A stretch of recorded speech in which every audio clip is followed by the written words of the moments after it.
This machine on the right was in this Bell & Howell box on the left. Not really marked on the box what it is. It is a projector.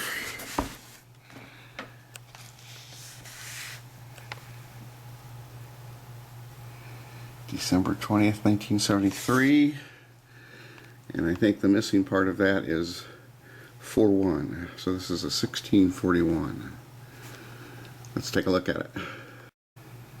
Alright, looking at the front, we have our, I think that's a 5 3/4 inch screen by 8 inches. We have a carrying handle. Bell & Howell double feature. And that's the door you open if you want to project onto a screen or a wall or something. We're not going to do that today. Looking around, what I'll call the left side is the frame control, focus dial, and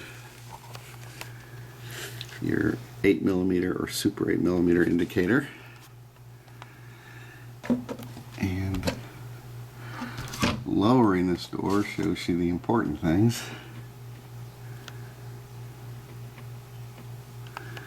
You have what is obviously a take-up reel.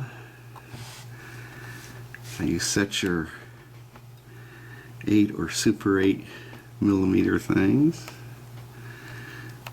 I have not used this. You're going to see me try this live as we do it today, and I'm a little doubtful because of some rattling I've heard as I moved the box around and things.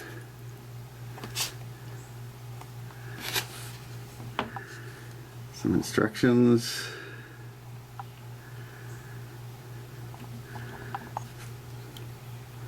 I guess if the film comes off the camera, you have to, off the reel I mean, and doesn't rewind, you'll have to put the full spool back here and then rewind it with an empty spool here. That looks like fun.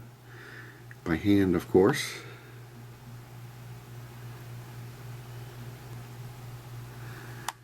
So since I know we're going to do Super 8, I'll leave that set at Super 8. Around the back we just have the cord wrap. Nothing on the right side.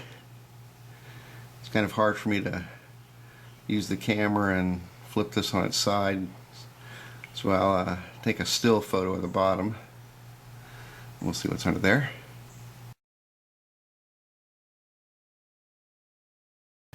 Lifting off the acrylic cover, we have a slide mechanism here.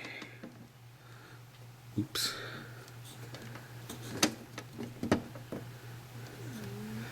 Maybe I shouldn't have done that.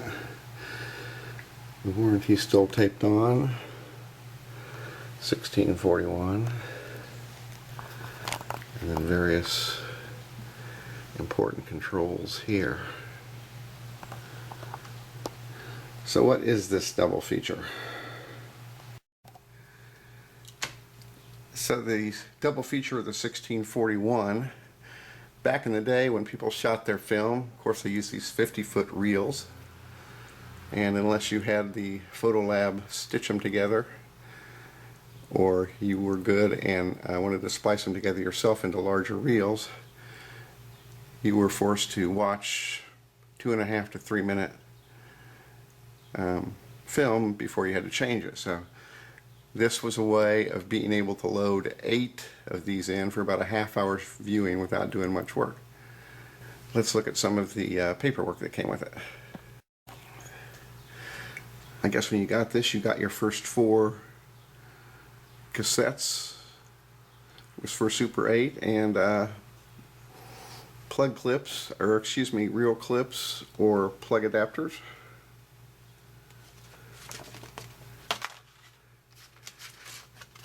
Your double feature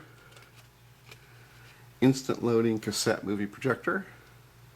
Projects 2 ways, the built-in 5 3/4 inch or 8 inch and an 8-inch screen for instant viewing, or regular projection on a stand-up screen. Accepts up to 8 50-feet cassettes. 400 feet of film. Shows both regular Super 8 and Super 8. Excuse me. Shows both regular 8mm and Super 8 film, and you can mix the cassettes, I guess, on the tracks. I'm not sure. Cassettes interlock for half-hour shows. Instant replay feature for reshowing scenes, automatic rewinding, fully automatic film threading, easy to use push button cassette advance, convenient built-in carry handle, smoked acrylic dust cover for storage. Same thing.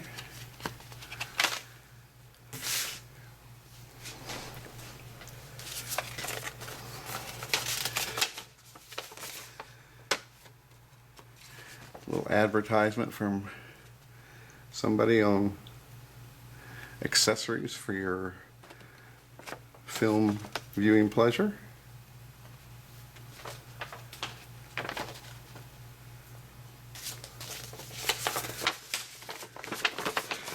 Important unpacking instructions. You have to be very careful.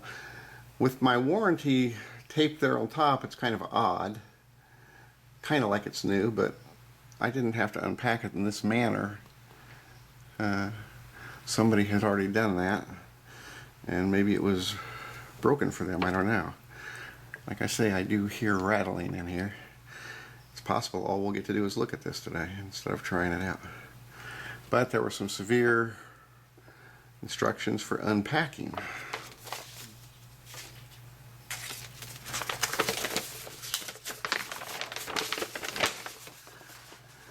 And here, sort of the what we would call today the quick start guide.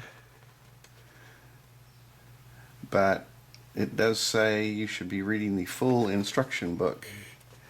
I don't have a full instruction book. I don't know if that's going to be a problem or not. But this pretty much shows what to do.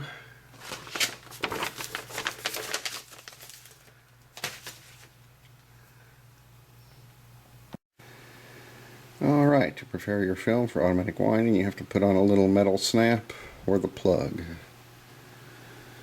If you saw my video a few months ago about, I think it was the 469 Bell & Howell cassette projector, I'm not sure of that number, you'll see that I used a little clip that was already on one of the reels. The tension at the end when it reaches these things will make it automatically rewind. Apparently on this machine, if you don't automatically rewind and you run through the spool, you're kind of dead in the water. So that shows the clip method. No matter how you look at these papers, they're upside down.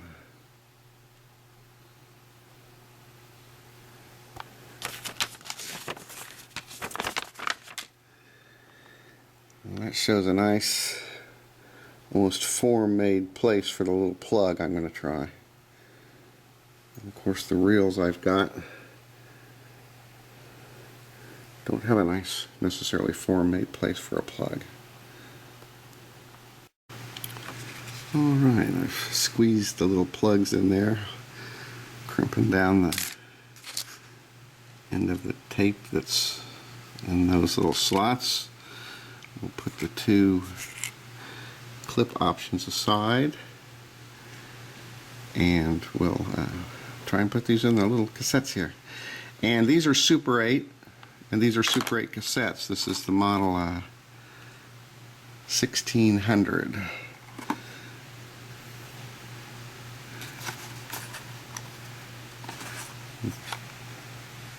Regular 8 is a model 1605.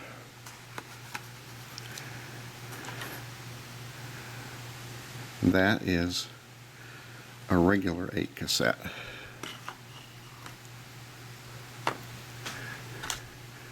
This is a Super 8 cassette. You'll notice the spindles are bigger.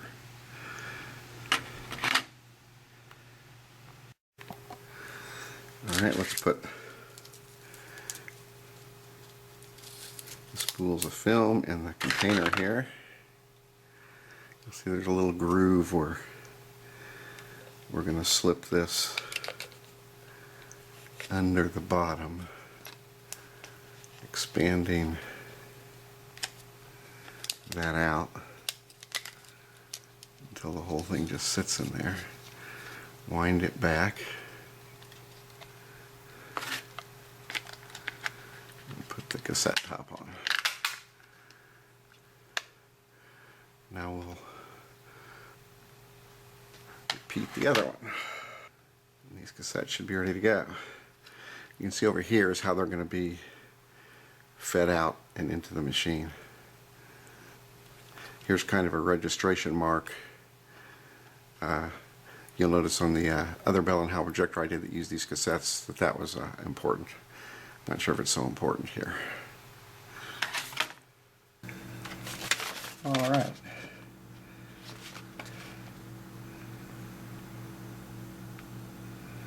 Open the cassette loading track by pulling it out to the left.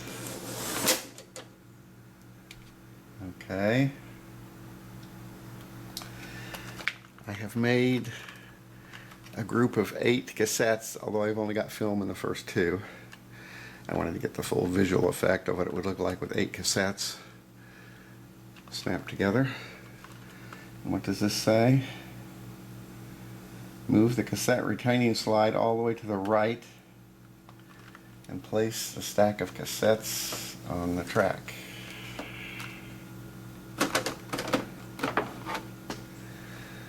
Okay.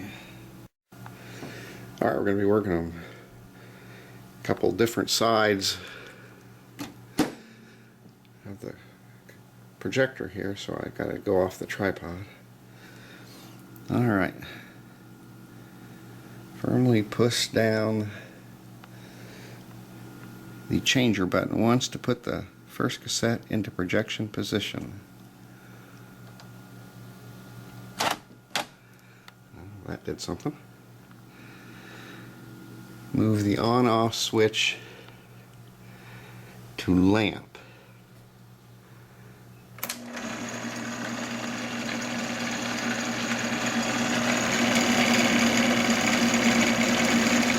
Push the changer button firmly to advance each cassette.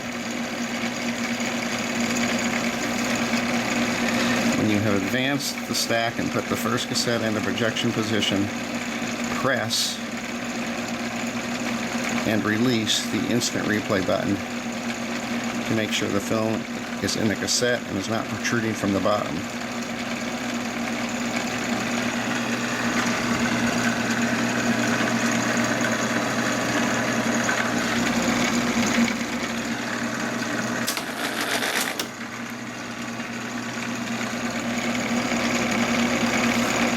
Firmly press and hold down the load button until the leader appears on the screen and you hear a clicking sound. There's the load button.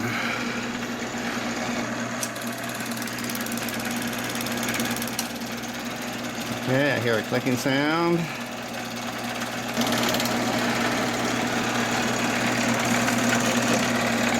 Focus, focus. And we've got a movie going. Or something, I don't know what this is.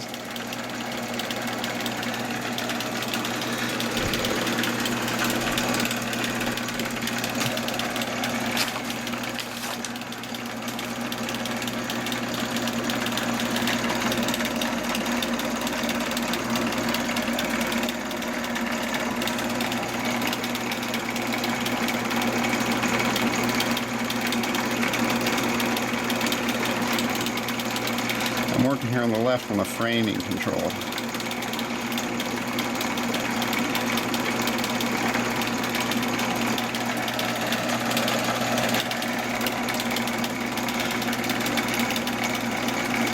Apparently I'm not working it right.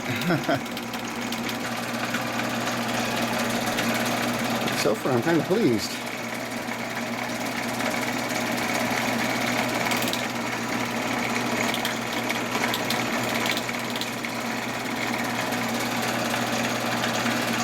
I'm not going to open the door and project this on the wall. I think we've all seen something projected on a screen.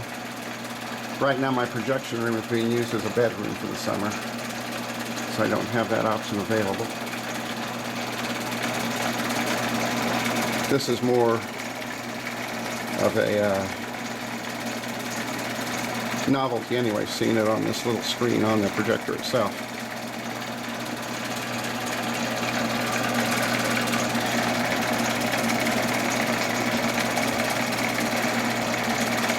Yeah, originally this film here is in sound.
Kind of at the end, I think.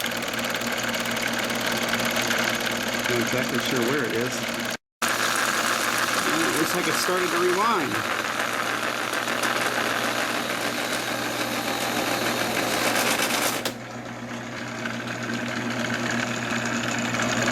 Yep, quick too.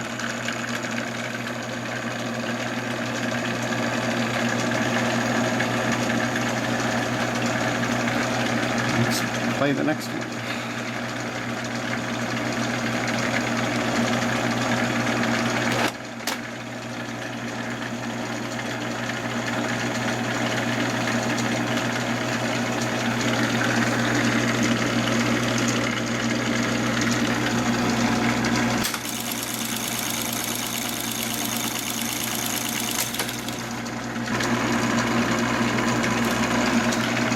It's not loading the second one for some reason.